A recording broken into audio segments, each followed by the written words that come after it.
We have a lot of great panelists today. We have cybersecurity professionals in the industry that are going to be able to talk about penetration testing for a whole hour. So let's begin by introducing myself. I'm Felicita, your host. I am a cybersecurity professional. I am a GRC analyst, so I work in the security department, and I am also an artificial intelligence AI researcher. I usually go to Colorado Technical University for my doctorate program. And if you were curious about GRC, that is governance, risk, compliance. I want to take this opportunity to thank Krista Kasicki. She for putting this program together. She does an amazing job, and she's also the directors of communications of Latinas in Cyber, as well as the director of operation at Alpha Ridge. So she's a leader everywhere she goes. I want to talk real quick about what pen testing is, so you understand that when pen testing is brought into a company, it's because it's used to identify any vulnerabilities before attackers can go ahead and exploit it. And why is that important? It is important because you want to make sure that you assess that your organization's maturity, security posture, and you also want to make sure that you uncover any vulnerabilities that are presented before it is exploited. So I want to introduce you to our panel, but I do want to give you a real quick warning. We have Eva, who is an amazing panelist that we have today here.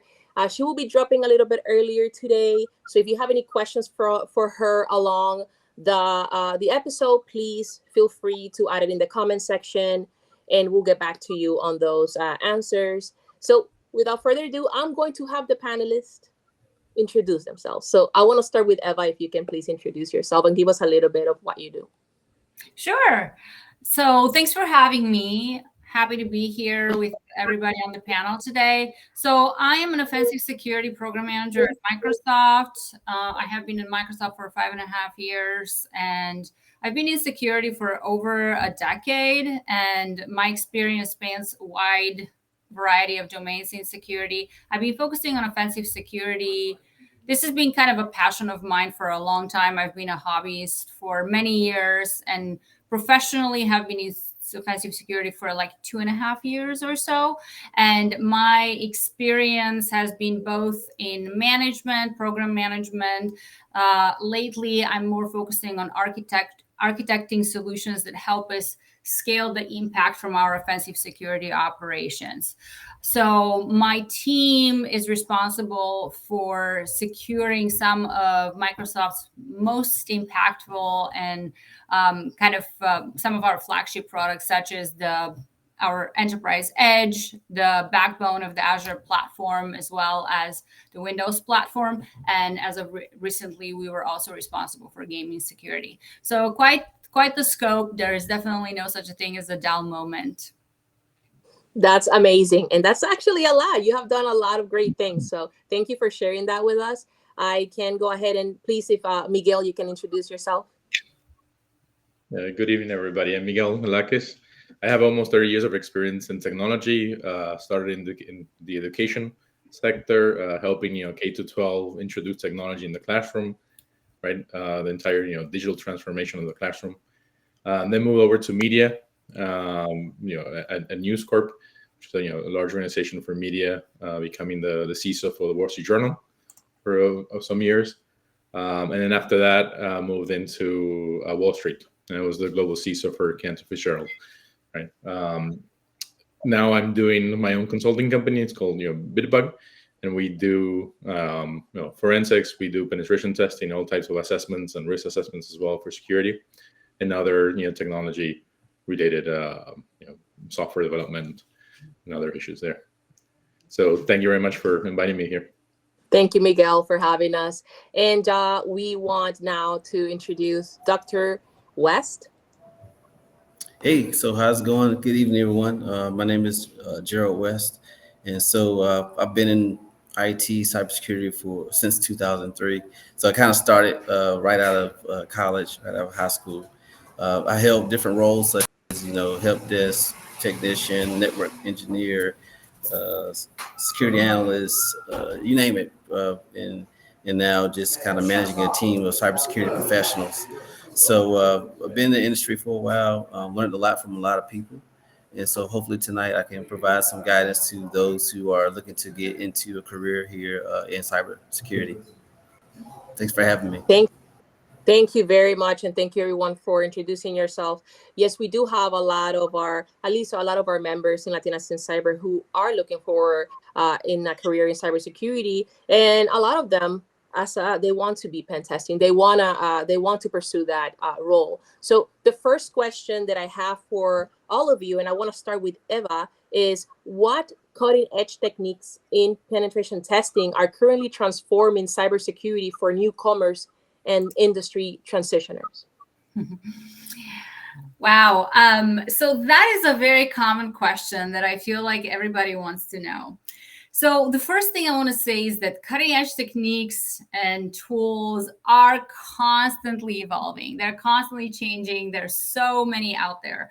So for somebody who is a newcomer and is looking to kind of get to know this space and understand what they really want to do, I highly recommend just kind of focusing not on the cutting edge technology so much as more so really understanding the baseline methodologies behind the penetration testing, such as the end-to-end kill chain and kind of the fundamentals of cybersecurity. Like what are the different stages, like understanding also the different domains within penetration testings, because like penetration testing on its own, it's its own cybersecurity domain. But even within it, we have very different disciplines that require very different skill set. We have red teamers, we have penetration testers that are, kind of different. And then we also have application security penetration testing, which is completely different, right? Whether you are going to be focusing more on the network side, on the application layer, or even physical penetration testing, all of these things are so vastly different. They definitely have different tools and techniques. And as of lately, with the role of AI, which I know we're going to touch upon later, with the role of AI, a lot of these things are made easier for us, right? AI is definitely assisting us to be more efficient.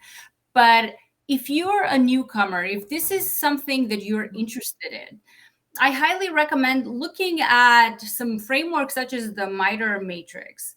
MITRE matrix, I really love it because it provides a very good and detailed, up-to-date, it's actively maintained mapping between the kill chain, the different stages of a traditional kill chain. And when I talk about kill chain, this essentially means from the moment we try to target and perform reconnaissance on our target through our initial access, through how we move through the environments once we establish access, through persistence, through establishing actions on our objectives. So all of these fundamentals, there is no sexy cutting edge tools that can help us bypass these. If you're a newcomer, I'd highly recommend focus on the fundamentals, because this is just like, I like to call it like a Lego building. When we get a new Lego, we have to build these pieces when we don't see, right? It's not very exciting, but we have to get these building blocks before we can start building on these. And also one more thing is, I think for new people, and this is feedback I get a lot from people I mentor, it's overwhelming. There are so many tools, and if you go on Twitter, they come out every day, especially now with AI. You are not going to know it all, and that is okay. That is why I suggest definitely start by building the fundamentals, because then as new tools and techniques come out, which they do, then you're going to be able to really utilize those effectively versus trying to figure out where do I need to focus my attention. This would really help you distill down the noise. So that's my 2 cents on this. Thank you very much. And that makes a lot of sense. I already see people talking about the MITRE matrix on the chat. So that's pretty good to discuss after the call as well in our comment section. Dr. Jared, what is your take on this question? Well, as far as cutting edge technology. Of course, AI is a good tool to use, but I would say, start if you're starting out, use Kali Linux. It's pretty much packaged with tools that penetration testers can use. A lot of students, like the young lady was saying, they kind of get, I guess, mixed up in all the tools that are available, and you definitely don't want to do that starting out, right? Because it can get confusing. And I see a lot of students or a lot of people kind of get lost in that tool sauce, so to speak. There's so many tools that you can use out. So I would say, AI, and start with just the basic Kali Linux tool set to kind of, like I said, get a basis. For example, reconnaissance, right? Going back to that MITRE framework. Reconnaissance is the first step. How do you target? Do some recon on your target, right? So, yep. That's all I have to say about that. Thank you, Dr. West. And Miguel, what do you think? What I'm seeing is a little bit of a catch up, right? In the market, unfortunately, the adversaries have been way ahead of us, and they have automated a lot of things, right? Like I recommend to all my the people that work with me is the Future Crimes, right? The book. What it basically explains is that they are constantly, right, probing everybody, all the IPs. There's only 4 billion IPs in the world, so it's very easy to automate that, right? And then they start scraping to know what vulnerabilities we have, and then they attack us, right? So what's nice is that we're finally catching up to that, right? So we're actually using automation to be able to do those kind of things for the white hat hackers to catch up with that kind of techniques, right?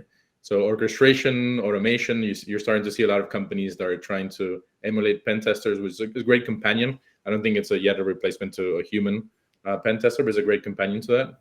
And then the power of the cloud, right? Being able to move all that to the cloud where you have much more flexibility, like Amazon, I'm sure the other ones as well, allow now to do frequent pen tests without you having to notify them because they're just used to that kind of traffic, right? It's great. And then maybe the one that I've been very interested in is something called Pentest GPT, right? Which is basically mixing a Kali Linux with Chat GPT. And then, I recommend anybody to start using it and testing it out. It actually guides you how to do a pen test, right? It's still missing the ingenuity of what a pen tester has when they're probing a system or figuring out the holes. But it's a really good way to start, I think. Yeah. Thank you for that. And the next question was going to be, of course, about artificial intelligence, because I cannot do an episode without talking about that. But you guys already, each one of you touched on it, but I did wanted to ask, in what ways is artificial intelligence revolutionizing the approach to pen testing? Because I know, like Eva mentioned before, this is actually making things a little bit faster, and maybe, hopefully, it's going to be to the point where it's going to be a little more accurate. So if you want to touch on that real quick, and we can start with Eva again. Yeah, absolutely. Yeah, this is definitely yet another hot topic. So your questions are on point.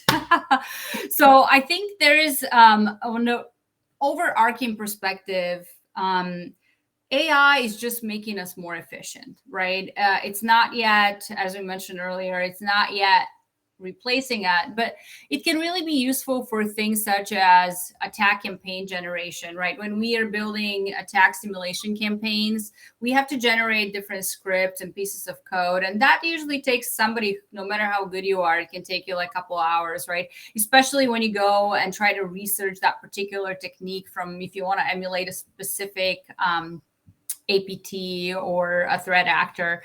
So by using AI, and I actually demonstrated this in one of my talks, we can just generate a script based on a specific tactic or technique in a matter of seconds. And then obviously we still need to have some skills to modify that and to contextualize that in the environment we're targeting. But this really makes things a lot faster. A couple of other use cases I'll mention. The use cases are really endless. I'm just going to mention a couple I'm excited about. Is a breach path analysis or attack path analysis. So AI is really good, as you know, in analyzing and processing large sets of data very, very quickly. So this enables us to actually emulate real attacks without executing them in our environment by very quickly processing and correlating different data logs, user behavior analytics, environment configurations, and just telling us what are some of these breaking points that can allow us for lateral movement, and very quickly identify those. And furthermore, this with evolution of generative AI, we can make this a very adaptive process where we can, kind of make this more human-like, where the AI, and I know that this is very much something we're investing in the offensive security world, is how we can make the AI make real-time decisions as we are emulating penetration tests that are AI driven. And I think that this is really a game changer because it makes us more efficient. It helps take some of the more I'd say mainstream tasks off of the penetration tester, so then the humans can really focus on these more sophisticated types of attacks that require more ingenuity and they're more complexity. And then another thing, just last thing I'm going to mention, is the AI-driven threat modeling as well, where we can very quickly map out very complex threat models and identify these threats in environments, which threat modeling is an extremely important part of our security posture assessment, because it happens very early in the process. So being able to do this faster and more efficiently with AI is definitely a revolutionizing approach in how we do pen testing. So these are just a few of the examples. There are a lot of companies and teams, and I'm not going to give specific examples here, that are already using AI to supplement their human-led operations with great success. And while the field is still in its infancy, I think it's growing very rapidly, and it has a lot of promising outcomes out there. And this could be a double-edged sword, but this is probably a part from a different conversation. So I'll pass it on. Okay, perfect. Yes, go ahead, Miguel. Give your 2 cents here on why, what ways artificial intelligence are changing the game in pen testing. Yeah, so hitting the same what you were saying, the collection of data, right, is just, you speed it up at such amazing speed, right? But I think the most valuable portion of it is nobody knows everything, right? It's hard to be an expert on everything, right?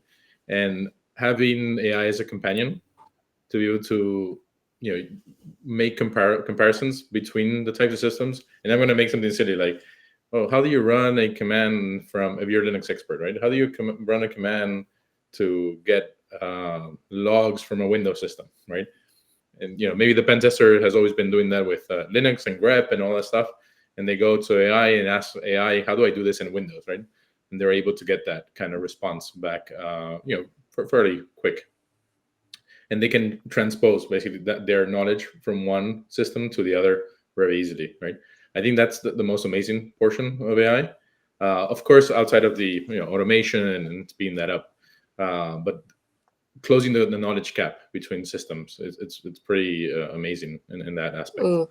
Yes, and that's completely true. And I want to mention another question that I had in regarding to artificial intelligence, and then I'll let Dr. West actually give his 2 cents as well as to answer this question, which is, what are the ethical considerations and potential risks associated with the use of AI in pen testing, and how would you have your team address this? And we can start with Dr. West on this, if you may. Sure. So how do you, deal with the ethical issues with AI? Definitely don't want to input information that's sensitive, right, to your company or to your personal data, right? So, being mindful of the moral obligations using AI is definitely something that should be top of mind. And I believe a lot of industry leaders also have that top of their mind as well. And at least in my organization, we have input, policy and procedures to say, hey, you can use AI, but use it under these different criteria, right? We put some limitations on it, right? AI is changing the landscape and changing how we do business overall, and especially to Miguel's point about making things faster. Also, report writing for your executive summaries after you finish your pen test, right? So as far as ethical and moral obligation, it's definitely something. It's a balancing act, but you definitely have to have that in top of mind. Definitely. Go ahead, Eva. What is your take on the ethical considerations Yeah. here? I mean, obviously, privacy. I think that I'm not gonna. This is the obvious one. The other obvious one, I think, is that as we evolve these tools, we have to worry about misuse. And this is what I alluded to earlier when I talked about misuse. As we supercharged penetration testing tools for AI, with AI capabilities, we need to remember that these are the same tools that attackers often use. So we are essentially supercharging attackers as well. So we need to make sure that these tools are protected so they don't, they don't enable attackers, which is challenging. Or like, for instance, attackers and defenders, they could take advantage of the same tools, and so yeah, this is something from an ethical perspective that is challenging, right? I don't think the solution is very clear. Something like burp, right? This is very equally useful to attackers and defenders, and many others. So the other thing is, and I'm trying to avoid stating the obvious things here. It's the over reliance on AI. I think that this is also something we need to consider in pen testing. We don't want to get too comfortable over relying on AI, because AI has its biases, and then over time it may impede our ability to continue to innovate and be more agile. And we want to make sure we don't become complacent with AI and just trust it completely, right? Human ingenuity is still a really important factor here. So these are just a couple of things that are outside of the privacy, which is obviously the big one. Correct. And that's, you make a really great point. Miguel, what is your take on this particular subject? Yeah. So when you're doing pen testing, right, it doesn't matter if you're using AI or not AI, right? We try to call ethical pen testing, right? Ethical hacking. So I think the premise of something being ethical or not in this situation is about if you have permission to do it, right? So once you clear that barrier, let's say, and everybody sign the paperwork and it's like, yes, please go ahead, try to hack me before somebody evil does it. I don't think there's none there, right? So meaning like you should use any tool at your disposal to hack the company as a pen tester, right? Because if you don't do it, somebody else will do it, right? So that's important to me, right? So use those tools there. As I said at the beginning, I think in the first question, right? The adversaries have been already using all these automation and orchestration because they have the money, they have the time. Unfortunately, we don't have that kind of capabilities. So now with AI, if it pairs us up to be able to do things ethically, meaning like we're discovering things before the bad guys do that, we should be all into that, right? Now, I think the next question would be around data collection, right? So I have my pen testing company. I'm doing pen testing for other company against other infrastructures. I don't want to keep that data, right? Once I notify the company this is what happened, I want to get rid of that, right? I don't want to keep any of that in case it's used with something else, right?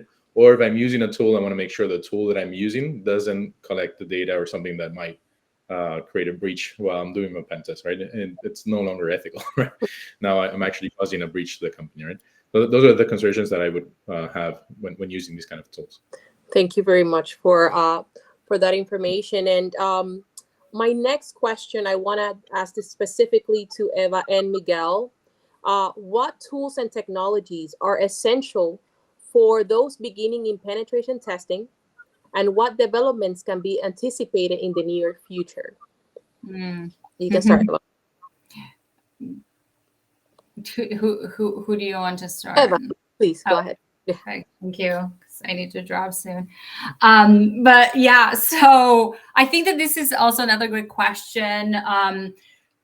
As mentioned earlier, I believe that Kali Linux is really an essential, right? It has the arsenal of essential tools for offensive security.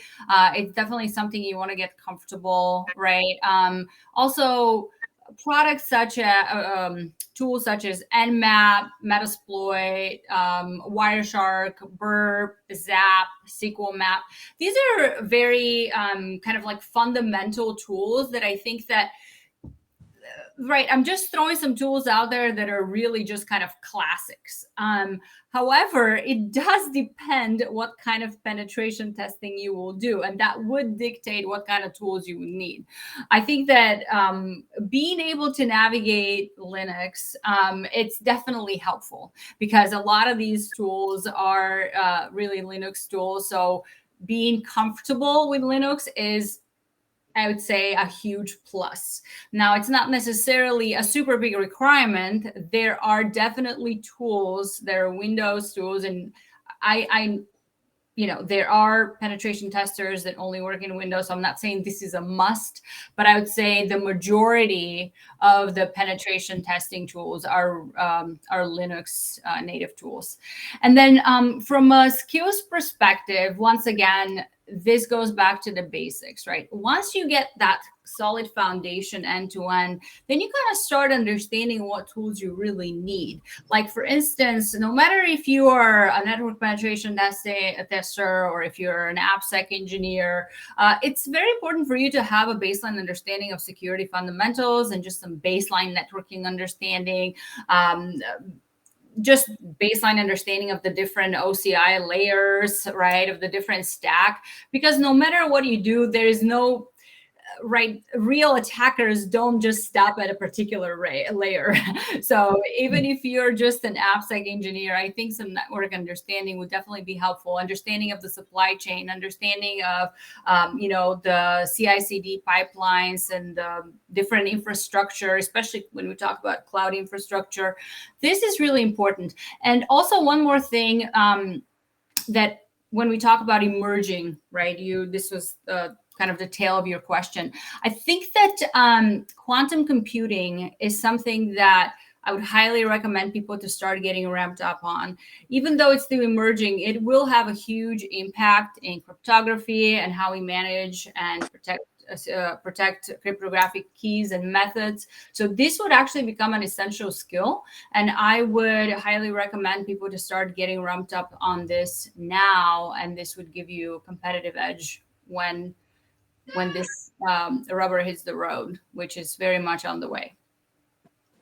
Thank you so much, Eva. And I know you have to drop soon, but you have given us so much good information here, especially for our members who want to really get into cybersecurity and into transition into cybersecurity from other professional careers. So please, everyone, if you want to, you can drop in the comment section any questions for Eva. This is pretty good information from a cybersecurity professional, executive level, who is giving us all these nuggets, golden nuggets, like I call it. So thank you very much, Eva, for all the information you have given us and for joining us today. Thanks for having me. Feel free to ping me offline. Happy to continue this conversation. Thank you. Miguel, do you want to continue that to where where Eva left off in regards to this question? Yeah, if I have to think about the essential tools, I think an important one is going to be threat modeling, right? Really learning about threat modeling. And that's not that much of a technical skill, I would say. It's something about more of a risk assessment of a system.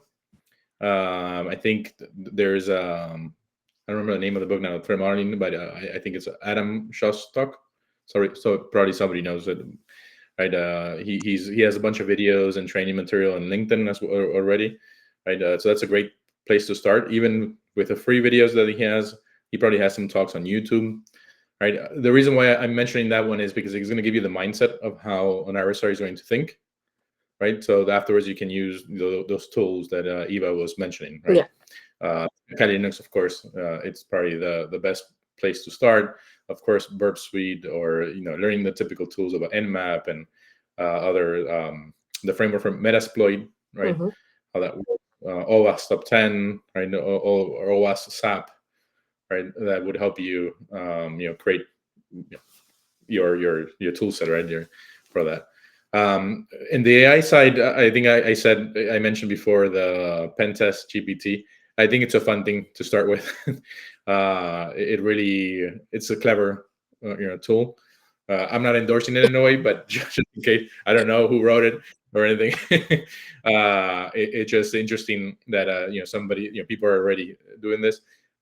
There's other companies that I heard that are doing automated pen testing as well. I think those I will leave them a little bit aside for now, right? If you're learning, if you're getting into it. So again, threat modeling, Kali Linux is probably the best start where to start. Yeah. Thank you very much for that. And I did wanted to mention something that Eva had talked about quantum computing, and I wanted to ask Dr. West, what do you think of what when she mentioned that she was actually letting us know, like, hey, you could use actually quantum computing for your learning process in regards to pen testing? Well, it's definitely, an upcoming topic is definitely hot, right? I actually attended a quantum, computing seminar last year, maybe 2 years ago, sorry. And so it's definitely something that if you're in the field, you need to think about, because if, again, hackers, they start to learn more about quantum computing and how they can leverage that to break encryption. So as defensive minded cybersecurity professionals, we definitely need to be, thinking about how we could leverage it to do good versus bad, right? So I definitely echo, I forgot her name, Miguel, not Miguel, what's her name? Eva? Deva. I definitely echo her on that, because learning more about quantum and how AI and quantum and machine learning work together to kind of use together to perform pen tests and do some great things is something that you would definitely need to know. Definitely. So I did have a question for you, Miguel, and also for Dr. West. And I want to start with Dr. West on this one. It's in regards to education, because a lot of our members, as well as non-members who reach to us, they always ask us if they need a bachelor's degree or a university degree, as well as if they need certification to get into the cybersecurity industry.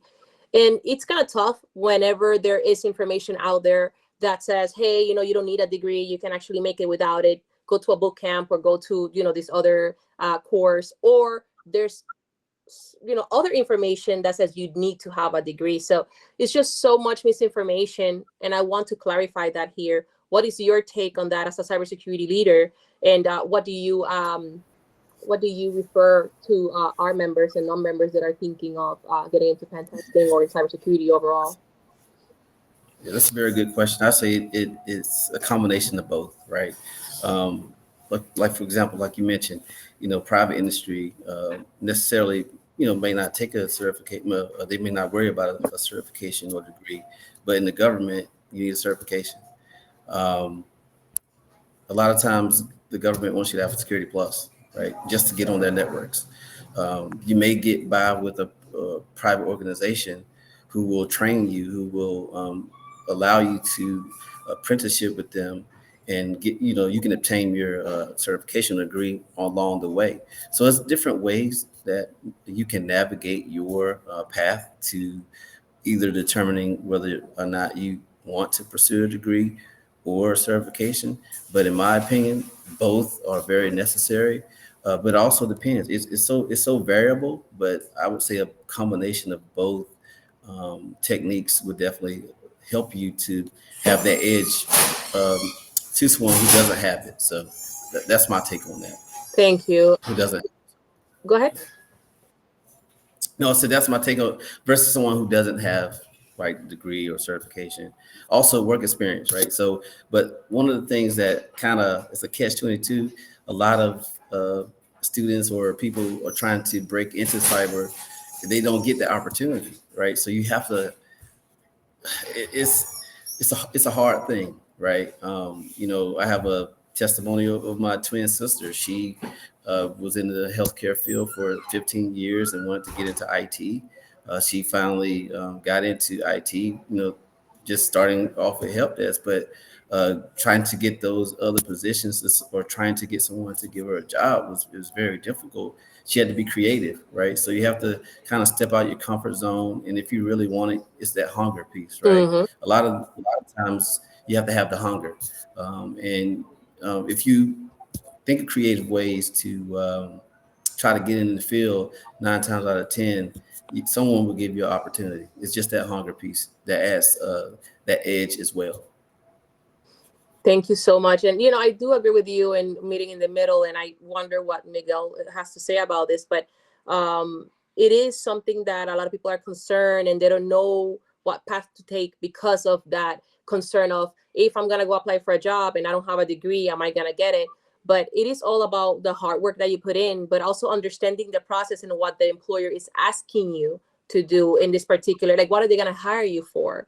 I always suggest, my advice is, when you look at a job description, you need to make sure what is it that they're asking you, what is it they're hiring you for, and what are their requirements. And if you see that one of those things you don't know how to do or you don't have the skills, that's why you have to go back and learn in order for you to bring that to the table. It's not enough to just define what each of the functions that job role does. You really have to explain the process, and I think that's where a lot of people fail. But it's not too late. I think that if you put your hard work into it, if you not only take your education but also courses that are offered online, you read some books, and also network and ask professionals in that role, you'll be able to have a good idea and express yourself even better in job roles. But Miguel, what is your take on this?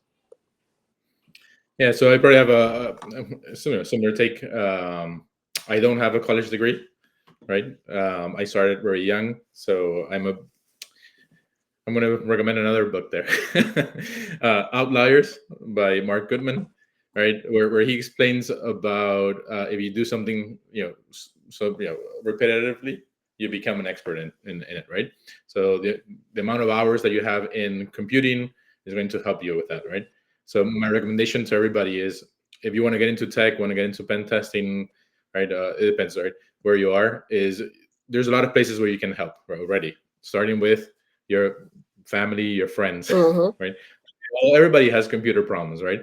Everybody needs to secure the social media, right? Everybody needs to secure their machine, update it. So, if you really want to learn into that, just go around helping, your neighbors, your family, or other people, right? Co-workers, to how to fix their computer. That's going to give you a lot of exposure and experience. There's going to be a lot of people that are going to have issues. They might already have malware on their device, right? And then use something like Google, right? Or now ChatGPT or Gemini, whichever one you like, to be able to figure out how to fix it, right? And read the content of how to fix it. Don't just look for an automated tool to just remove that thing, right? Figure out how do you actually remove a malware, right? If it's Windows, how do you get into the registry tree? And little by little, you'll be learning all these details about an operating system, about a network, that are going to really help you build that knowledge and the base knowledge to be able to be a pen tester, to be a hacker, to be in cybersecurity, right?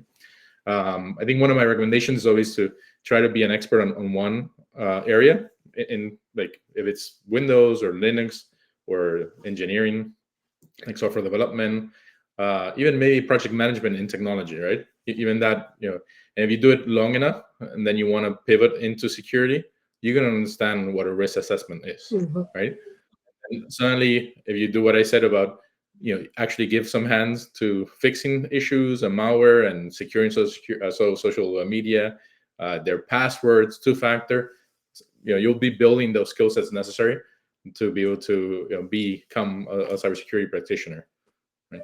Thank you so much for that information. And, in Latinas in Cyber, we focus on Latina women to get into the cybersecurity field, to become leaders of tomorrow. We also provide our resources to anyone from any background, any gender. But I did wanted to ask both of your takes on what do you recommend to women who want to break into the industry? Because we have experienced for so many years really tough to get in. For the women, it was very tough to get into cybersecurity or to technology, because it's just it's like a male populated industry. And now we have so many male allies that are providing their guidance. So what is your guidance and your take on advising, what can they do in order to enter this industry? And I know it's going to probably echo a lot of the things that we already have spoken today, but what's your take, Miguel, on that? Yeah. What I was saying maybe earlier on is try to get into areas that you're already familiar with, right? That you're using. I think I saw somebody in the comments that was saying that they've been working on an ERP system and they organize pen testing, right?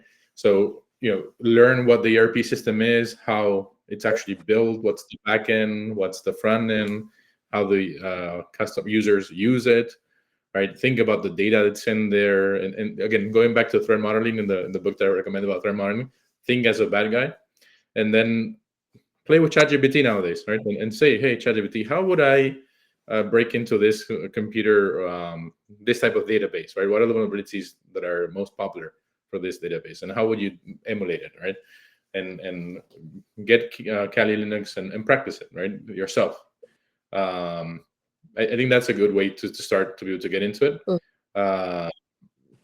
Yeah. Let me see if I can phrase then the question a little bit better, because it is going to be, we were echoing what we spoken earlier, but then it's, what should our male colleagues in the industry do for women who want to get in the industry? What do you think? I've seen so many male colleagues who have been amazing to me, who have given me the exposure, who allowed me to, take on projects, so that way, I am hands-on learning. What do you think we should do, especially male colleagues, should do more for women who want to get into this space?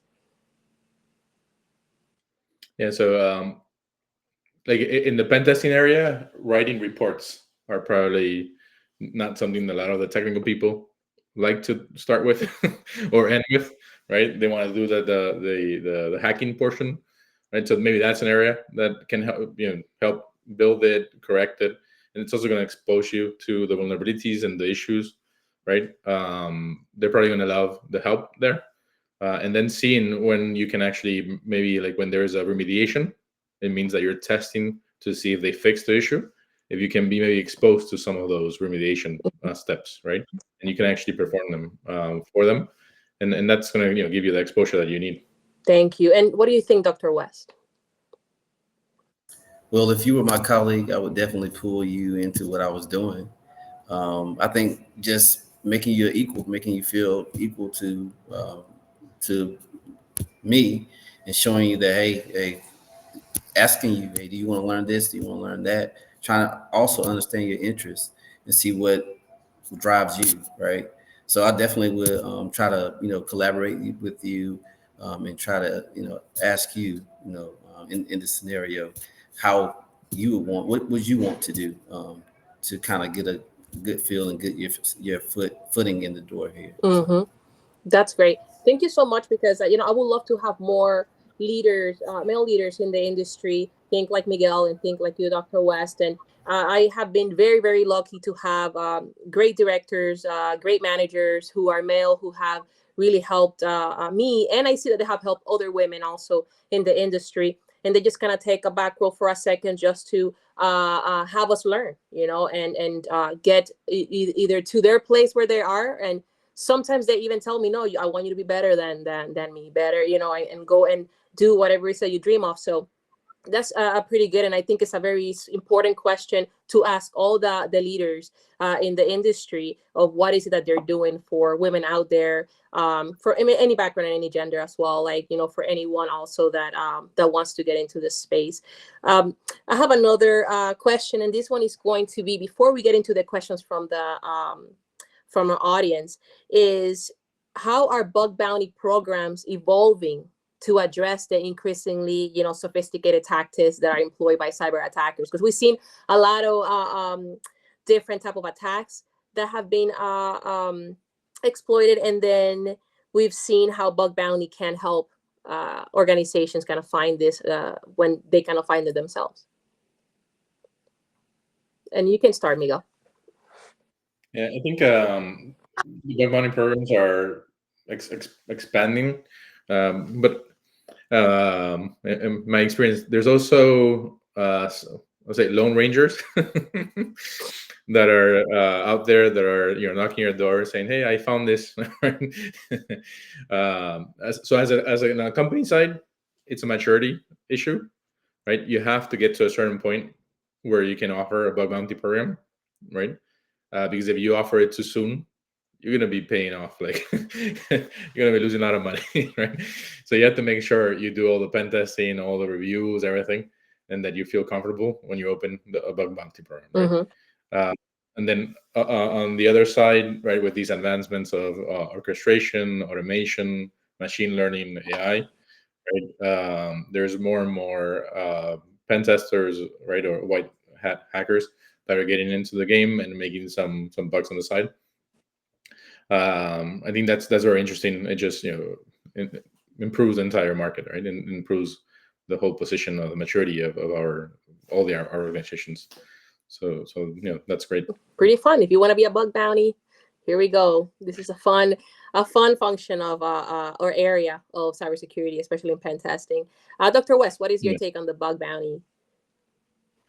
Well, I don't.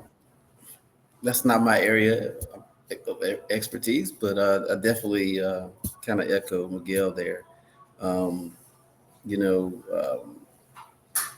It'll cost you more money than your maturity, right? It definitely depends on your maturity there. So true. I kind of echo Miguel there. Yeah. We'll give it to Miguel. Well, maybe to reinforce the idea that I think that what you're saying too is it's a great place to start for anybody that wants to get into it, right?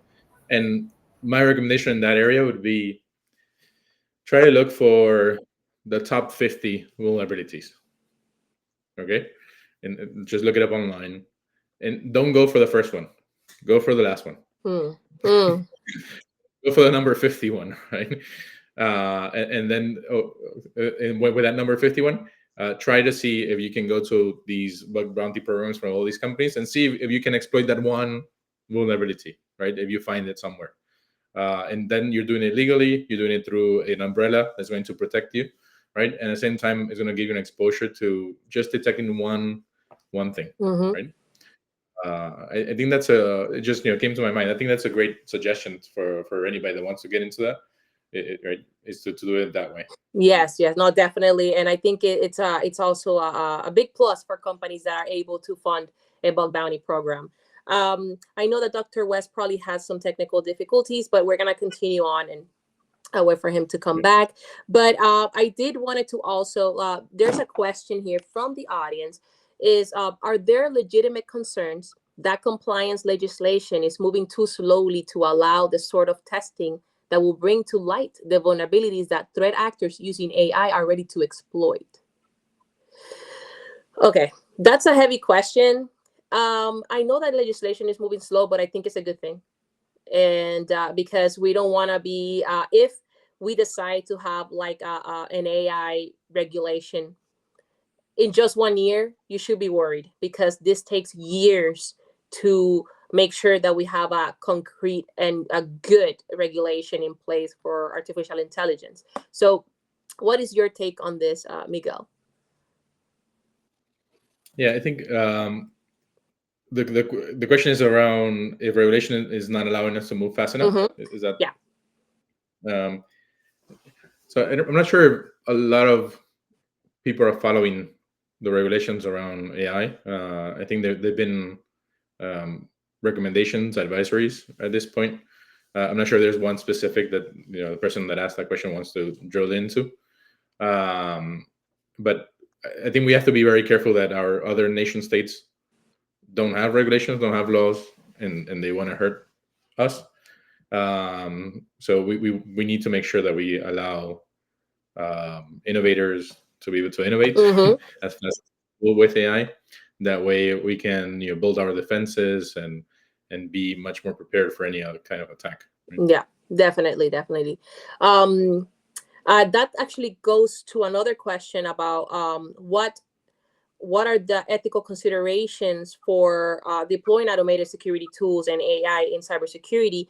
And I did wanted to address that because when you bring, it's the same process that you take from just a non-AI tool that you bring into your company. It's the same process that you're going to take with AI. It's just a little bit more, you're going to have a little bit more eyes on it. So when you bring a tool, before you bring the tool, of course, you're going to go to a vendor management process where you're going to assess the security posture of the company. Then you're going to see, why is it that we need this tool? Who's going to have access to this? And so once you analyze not only the company, you're going to ask for probably like their policies and procedures, if they have some sort of report, like a SOC 2 report, ISO.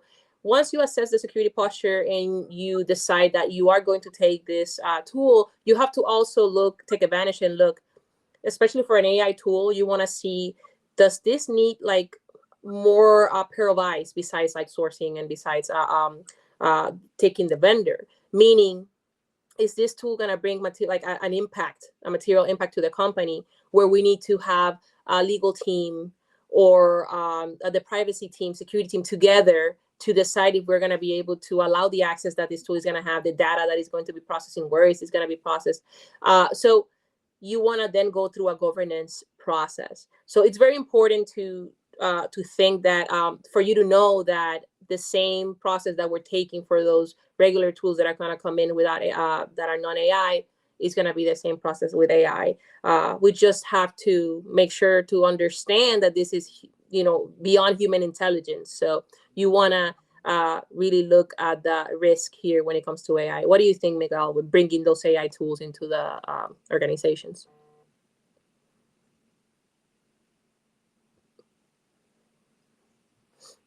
Can you hear me, Miguel?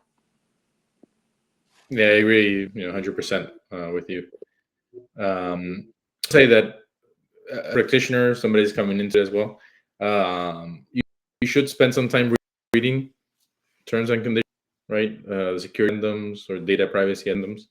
You're going to find a lot of information there, and use ChatGPT or whatever you're using to be able to have it explain to you in plain English what those clauses means, or those points means in the contract.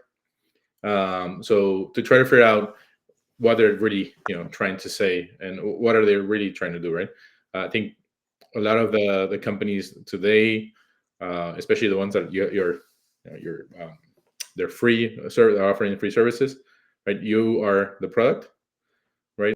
So in AI, that's going to be in a very similar situation, right? You have to be careful there around not becoming the product, right? And keeping privacy safe. Yeah, definitely. And I know that you mentioned using ChatGPT, and I just want to tell cutting everyone. Off a lot, or can you hear me now? You're just cutting up a little bit. You're good. Yeah. So I just, for everyone to understand that if you're not, if like what Miguel mentioned is, if you want to look more into the terms and conditions, any clauses, you can use ChatGPT to explain it to you, because you're not a legal expert, right? Now, in your company, hopefully you're going to have a legal expert that is going to help you through that. They're going to do it. But Miguel is explaining it in the way that if you're not a legal expert, but you still should know what this is, what this information is, in order for you to make other decisions. So ChatGPT is a great help, because it does it's an amazing tool that gives you a lot of information about almost anything that you put in there. So you can take that as a learning or like something that will give you the definition, but always make sure that you do have your legal team in place, so that way they can help you through the legal process of it. And then you have your own privacy, and then yourself, like your own privacy team, and then yourself as your security team to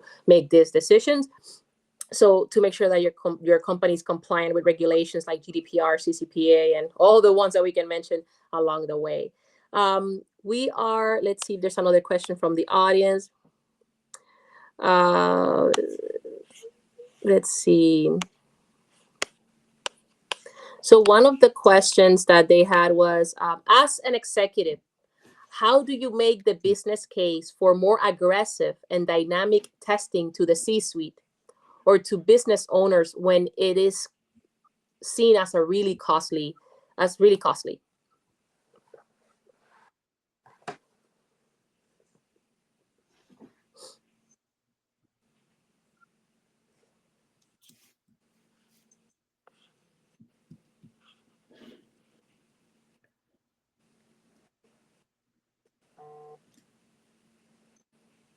Are you able to hear me, Miguel? I'm sorry, everyone. We're having some technical difficulties here. Let's see if he's able to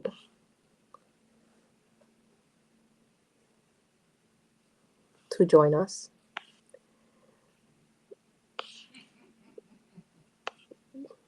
Just to let you know, all of you, that we have, I don't know if you have heard of the AT&T kind of like outage, but we've been having that issue all over here in Miami, and I guess it's something that is domestic all over, I mean, a national thing. So I can see that a lot of people are having the same issue as me. AT&T, sorry about that. Yes, me too.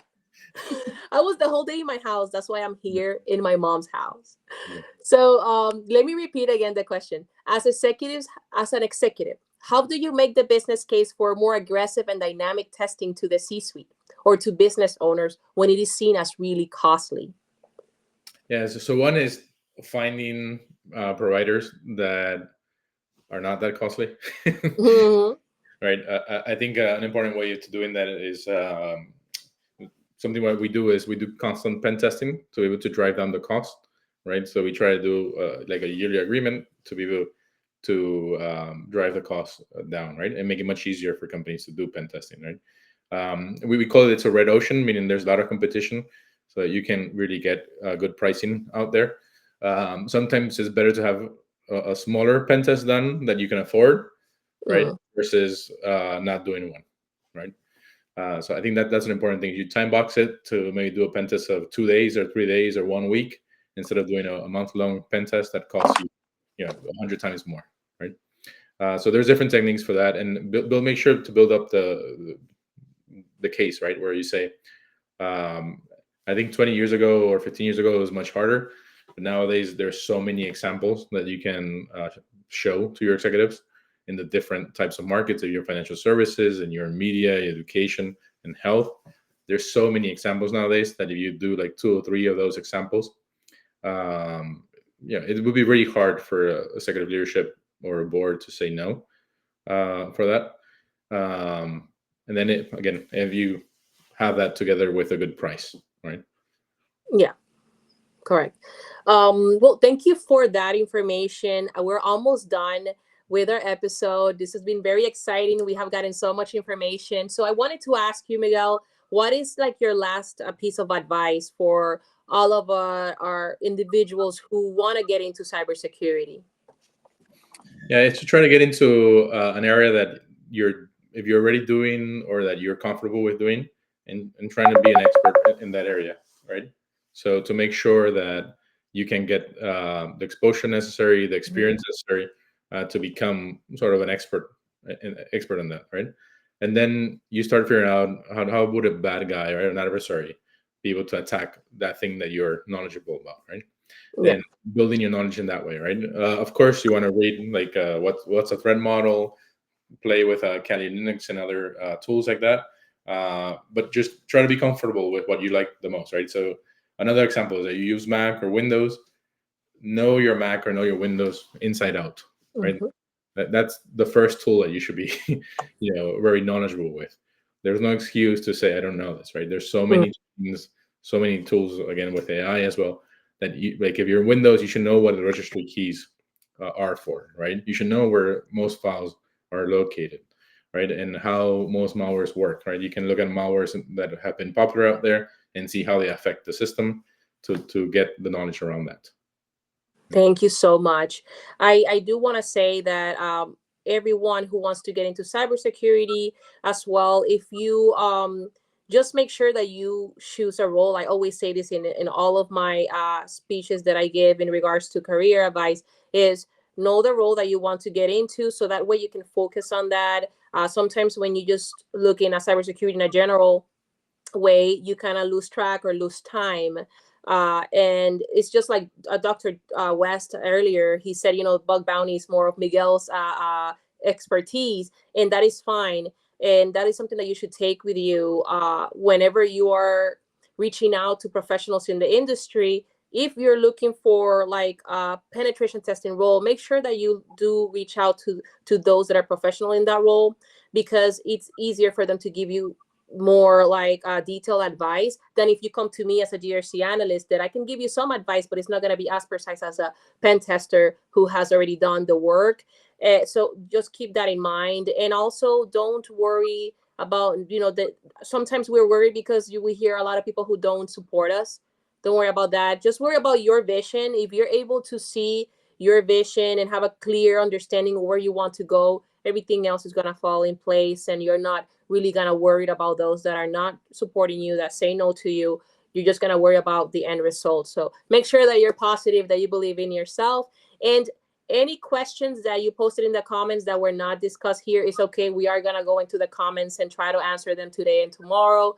So Miguel, if you see any questions later on, just go ahead and answer it for them. Thank you very much, everyone, for joining. And next March,